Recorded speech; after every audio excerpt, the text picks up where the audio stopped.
ಆತ್ಮೀಯ ಸ್ಪರ್ಧಾ ಮಿತ್ರರೇ, ನಾನು ನಿಮ್ಮ ಮಾರೇಗೌಡ ಸರ್, ಎಕ್ಸಲೆಂಟ್ ಇತಿಹಾಸ ಪುಸ್ತಕದ ಅತ್ತರ್ ವಿದ್ಯಾರ್ಥಿಗಳೇ. ಇಂದಿನ ಈ ಒಂದು ತರಗತಿಯಲ್ಲಿ ಭಾರತದ ಸಂವಿಧಾನದ ಬಹುಮುಖ್ಯವಾದಂತಹ 20 ಪ್ರಶ್ನೆ ಮತ್ತು ಉತ್ತರಗಳೊಂದಿಗೆ ಬಂದಿದ್ದೇನೆ ವಿದ್ಯಾರ್ಥಿಗಳೇ. ಹೀಗಾಗಿ ಪ್ರಥಮ ಪ್ರಶ್ನೆ, ಭಾರತೀಯ ಸಂಚಿತ ನಿಧಿ ಮತ್ತು ತುರ್ತು ನಿಧಿಯು ಯಾರ ಅಧೀನದಲ್ಲಿರುತ್ತದೆ?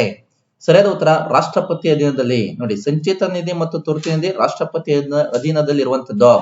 ಎರಡನೇ ಪ್ರಶ್ನೆ, ಸಂವಿಧಾನ ತಿದ್ದುಪಡಿ ಮಸೂದೆಗೆ ಸಂಬಂಧಿಸಿದಂತೆ ರಾಷ್ಟ್ರಪತಿಗಳು ಡ್ಯಾಶ್. ಸರಿಯಾದ ಉತ್ತರ ವಿಟೋ ಅಧಿಕಾರ ಚಲಾಯಿಸುವಂತಿಲ್ಲ. ವಿಟೋ ಅಧಿಕಾರವನ್ನ ರಾಷ್ಟ್ರಪತಿಗಳು ಚಲಾವಣೆ ಮಾಡಂಗಿಲ್ಲ ವಿದ್ಯಾರ್ಥಿಗಳೇ. ಮೂರನೇ ಪ್ರಶ್ನೆ, ರಾಷ್ಟ್ರಪತಿ ಸಂಸತ್ತಿನ ಮರು ಪರಿಶೀಲನೆಗಾಗಿ ಮಸೂದೆಯನ್ನು ಎಷ್ಟು ಬಾರಿ ಹಿಂದಕ್ಕೆ ಕಳಿಸಬಹುದು? ಸರಿಯಾದ ಉತ್ತರ ಒಂದು ಬಾರಿ ಕಳಿಸೋದಕ್ಕಷ್ಟೇ ಅವಕಾಶ ಇರುವಂತದ್ದು ವಿದ್ಯಾರ್ಥಿಗಳೇ. ನೋಡಿ, ತದನಂತರ ನೋಡಿ, ಎಕ್ಸಲೆಂಟ್ ಇತಿಹಾಸ ಪುಸ್ತಕ ವಿದ್ಯಾರ್ಥಿಗಳೇ, ಪ್ರಾಚೀನ, ಮಧ್ಯಕಾಲೀನ, ಆಧುನಿಕ ಕರ್ನಾಟಕ ಇತಿಹಾಸದ ಎಲ್ಲ ವಿಚಾರಗಳನ್ನು ಥಿಯರಿ ರೂಪದಲ್ಲಿ ಒಳಗೊಂಡಿರುವಂತದ್ದು. ಏನ್ ನೋಡಿ ವಿದ್ಯಾರ್ಥಿಗಳೇ, KS ಕಾಲ ಆಗಿದೆ, ವಿಲೇಜ್ ಅಕೌಂಟೆಂಟ್ ಕಾಲ ಆಗಿದೆ, ಇವೆಲ್ಲರಿಗೂ ಸೂಕ್ತವಾದಂತಹ ಒಂದು ಪುಸ್ತಕ ಅಂತಾಗ ಎಕ್ಸಲೆಂಟ್ ಇತಿಹಾಸ ವಿದ್ಯಾರ್ಥಿಗಳೇ. ಧಾರವಾಡ ಮತ್ತು ಬೆಂಗಳೂರಿನ ಎಲ್ಲಾ ಪುಸ್ತಕ ಕೇಂದ್ರಗಳಲ್ಲಿ ದೊರೆತೈತೆ. ನಿಮ್ಗೆ ಬೇರೆ ಕಡೆ ಇದ್ದೀವಿ ಅಂತಂದಾಗ ಆನ್ಲೈನ್ ಅಲ್ಲಿ ನೀವೆಲ್ಲ ಆನ್ಲೈನ್ ಸಿಗ್ತೈತೆ. ಇಲ್ಲ ಅಂತಂದ್ರೆ ನನ್ನ ನಂಬರ್ ನೀವು ಕರೆ ಮಾಡಿದ್ರೆ, ನೀವು ಮೆಸೇಜ್ ಮಾಡಿದ್ರೆ ನಾನು ನಿಮ್ಗೆ ಮನೆಗೆ ಪೋಸ್ಟ್ ಮೂಲಕ ಕಳಿಸ್ಕೊಡ್ತೀನಿ ವಿದ್ಯಾರ್ಥಿಗಳೇ. ನಾಲ್ಕನೇ ಪ್ರಶ್ನೆ, 2 ಬಾರಿ ರಾಷ್ಟ್ರಪತಿಯಾದ ಭಾರತದ ಏಕೈಕ ವ್ಯಕ್ತಿ ಯಾರು? ಸರಿಯಾದ ಉತ್ತರ ಡಾಕ್ಟರ್ ಬಾಬು ರಾಜೇಂದ್ರ ಪ್ರಸಾದ್ ರವರು. ಐದನೇ ಪ್ರಶ್ನೆ, ಭಾರತದ ಪ್ರಥಮ ಮುಸ್ಲಿಂ ರಾಷ್ಟ್ರಪತಿ ಯಾರು? ಸರಿಯಾದ ಉತ್ತರ ಜಾಕಿರ್ ಹುಸೇನ್ ರವರು. ಆರನೇ ಪ್ರಶ್ನೆ, ಅಧಿಕಾರದಲ್ಲಿದ್ದಾಗಲೇ ಮರಣ ಹೊಂದಿದ ಭಾರತದ ಪ್ರಥಮ ರಾಷ್ಟ್ರಪತಿ ಯಾರು? ಸರಿಯಾದ ಉತ್ತರ ಜಾಕಿರ್ ಹುಸೇನ್. ನೋಡಿ ವಿದ್ಯಾರ್ಥಿಗಳೇ, ಭಾರತದ ಪ್ರಥಮ ಮುಸ್ಲಿಂ ರಾಷ್ಟ್ರಪತಿ ಯಾರಂದ್ರು ಜಾಕಿರ್ ಹುಸೇನ್. ಅಧಿಕಾರದಲ್ಲಿದ್ದಾಗಲೇ ಮರಣ ಹೊಂದಿದಂತ ಭಾರತದ ಪ್ರಥಮ ರಾಷ್ಟ್ರಪತಿ ಯಾರಂದ್ರು ಜಾಕಿರ್ ಹುಸೇನ್. ನೋಡಿ, ಪ್ರಶ್ನೆ 2, ಉತ್ತರ ಮಾತ್ರ ಒಂದೇ ಆಗಿರ್ತೈತೆ ವಿದ್ಯಾರ್ಥಿಗಳೇ. ನೋಡಿ, ತದನಂತರ 1975ರಲ್ಲಿ ಆಂತರಿಕ ತುರ್ತು ಪರಿಸ್ಥಿತಿ ಘೋಷಿಸಿದಂತ ರಾಷ್ಟ್ರಪತಿಗಳು ಯಾರು? ಸರಿಯಾದ ಉತ್ತರ ಪ್ರಕೃದ್ದೀನ್ ಅಲಿ ಅಹಮದ್ ರವರು. ನೋಡಿ, ಚೆನ್ನಾಗಿ ಗೊತ್ತಿದೆ ವಿದ್ಯಾರ್ಥಿಗಳು, ಯಾವಾಗಲೂ ಇದ್ರ ಬಗ್ಗೆ ಸದನದಾಗೆಲ್ಲ ಕಾಂಟ್ರವರ್ಸಿ ಆಗ್ತಾ ಇರ್ತದೆ ನೋಡಿ, ಹಂಗಾಗಿ ಗೊತ್ತಿರ್ಲಿ. 8ನೇ ಪ್ರಶ್ನೆ, ಭಾರತದ ಪ್ರಥಮ ಮಹಿಳಾ ರಾಷ್ಟ್ರಪತಿ ಯಾರು? ಸರಿಯಾದ ಉತ್ತರ ಪ್ರತಿಭಾ ಪಾಟೀಲ್ ಅವರು. 9ನೇ ಪ್ರಶ್ನೆ, ಭಾರತದ ಹಂಗಾಮಿ ರಾಷ್ಟ್ರಪತಿಗಳು ಯಾರು? ನೋಡಿ ವಿದ್ಯಾರ್ಥಿಗಳೇ, ಸರಿಯಾದ ಉತ್ತರ ವಿ ಗಿರಿ ಅವರು ಹಂಗಾಮಿ ರಾಷ್ಟ್ರಪತಿಗಳಾಗಿ ಕಾರ್ಯನಿರ್ವಹಿಸಿದ್ದಾರೆ. ಮೊಹಮ್ಮದ್ ಹಿದಾಯತ್ ಉಲ್ಲಾ ಅವರು ಹಂಗಾಮಿ ರಾಷ್ಟ್ರಪತಿಗಳಾಗಿ ಕಾರ್ಯನಿರ್ವಹಿಸಿದ್ದಾರೆ.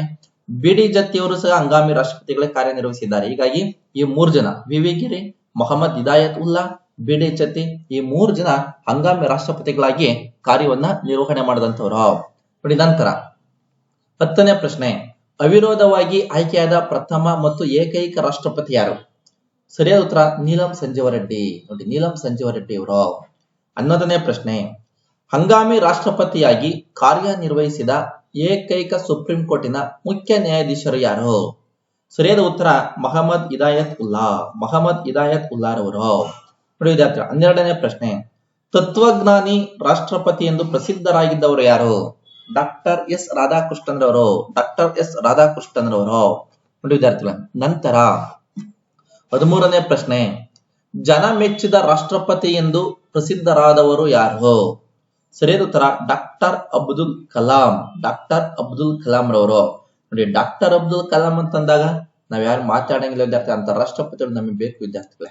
14ನೇ ಪ್ರಶ್ನೆ, ಭಾರತ ರತ್ನ ಪ್ರಶಸ್ತಿ ಪಡೆದ ರಾಷ್ಟ್ರಪತಿಗಳು ಯಾರು?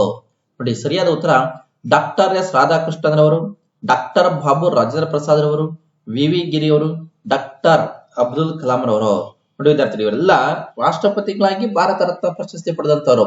Doctor S Radhakrishnan, doctor Babu Rajendra Prasad, V Giri ಅವರು, ಡಾಕ್ಟರ್ ಅಬ್ದುಲ್ ಕಲಾಂ ರವರು, ಇವರೆಲ್ಲ ಸಹ ರಾಷ್ಟ್ರಪತಿಯಾಗಿ ಭಾರತ ರತ್ನ ಪ್ರಶಸ್ತಿಯನ್ನ ಪಡೆದರು.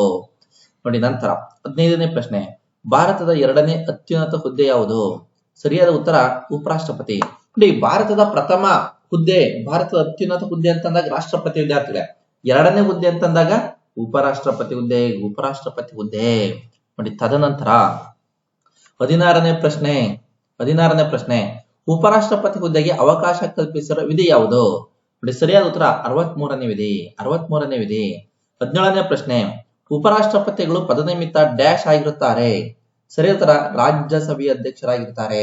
ನೋಡಿ ವಿದ್ಯಾರ್ಥಿಗಳೇ, ಉಪರಾಷ್ಟ್ರಪತಿಗಳು ರಾಜ್ಯಸಭೆಯ ಅಧ್ಯಕ್ಷರಾಗಿರುತ್ತಾರೆ. ಇದು ನಮ್ಮ ಕಾಮನ್ ಆಗಿ ಮೈಂಡ್ ಅಲ್ಲಿ ಇರಬೇಕು. 18ನೇ ಪ್ರಶ್ನೆ, ರಾಷ್ಟ್ರಪತಿ ಹುದ್ದೆ ಖಾಲಿಯಾದಾಗ ಯಾರು ಹಂಗಾಮಿ ರಾಷ್ಟ್ರಪತಿಗಳಾಗಿ ಕಾರ್ಯನಿರ್ವಹಿಸುತ್ತಾರೆ? ಸರಿಯಾದ ಉತ್ತರ ಉಪರಾಷ್ಟ್ರಪತಿ. ಉಪರಾಷ್ಟ್ರಪತಿಗಳು ಕಾರ್ಯನಿರ್ವಹಣೆ ಮಾಡ್ತಾರೆ. 19ನೇ ಪ್ರಶ್ನೆ, ಉಪರಾಷ್ಟ್ರಪತಿಗಳನ್ನು ಆಯ್ಕೆ ಮಾಡುವವರು ಯಾರು? ಸರಿಯಾದ ಉತ್ತರ ರಾಜ್ಯಸಭೆ ಮತ್ತು ಲೋಕಸಭೆಯ ಎಲ್ಲಾ ಸದಸ್ಯರು. ರಾಜ್ಯಸಭೆ ಮತ್ತು ಲೋಕಸಭೆಯ ಎಲ್ಲಾ ಸದಸ್ಯರು ಉಪರಾಷ್ಟ್ರಪತಿಗಳನ್ನ ಆಯ್ಕೆ ಮಾಡ್ತಾರೆ. 20ನೇ ಪ್ರಶ್ನೆ, ಉಪರಾಷ್ಟ್ರಪತಿ ಹುದ್ದೆಗೆ ಸ್ಪರ್ಧಿಸಲು ಎಷ್ಟು ವರ್ಷ ವಯಸ್ಸಾಗಿರಬೇಕು? ಸರಿಯಾದ ಉತ್ತರ 35 ವರ್ಷ. ನೋಡಿ, 35 ವರ್ಷ ವಯಸ್ಸಾಗಿದ್ರೆ ಯಾರು ಬೇಕಾದ್ರೂ ಸಹ ಉಪರಾಷ್ಟ್ರಪತಿ ಹುದ್ದೆಗೆ ಸ್ಪರ್ಧೆ ಮಾಡೋದಕ್ಕೆ ನಮ್ಮ ಸಂವಿಧಾನದಲ್ಲಿ ಅವಕಾಶ ನೀಡಲಾಗಿದೆ ವಿದ್ಯಾರ್ಥಿಗಳೇ. ನೋಡಿ ವಿದ್ಯಾರ್ಥಿಗಳು, ಇಷ್ಟು ಸಹ ಶೇರ್ ಮಾಡಿ, ಲೈಕ್ ಮಾಡಿ, ಸಬ್ಸ್ಕ್ರೈಬ್ ಮಾಡಿ, ಮತ್ತೆ ನಿಮ್ಮ ಸ್ನೇಹಿತರಿಗೂ ತಿಳಿಸಿ. ಕಡಿಮೆ ಅವಧಿಯಲ್ಲಿ ಹೆಚ್ಚು ಪ್ರಶ್ನೆ ಮತ್ತು ಉತ್ತರಗಳೊಂದಿಗೆ ಅವರು ವಿಚಾರವನ್ನು ತಿಳಿದು ತಾವು ಹೊಂದಿಕೊಂಡಂತ ಒಂದು ಕೆಲಸ ಪಡೆಯುವ ಅಂತ ಹೇಳ್ತಾ ತರಗತಿಯನ್ನು ಮುಕ್ತಾಯ ಮಾಡ್ತಿದ್ದೀನಿ. Thank you.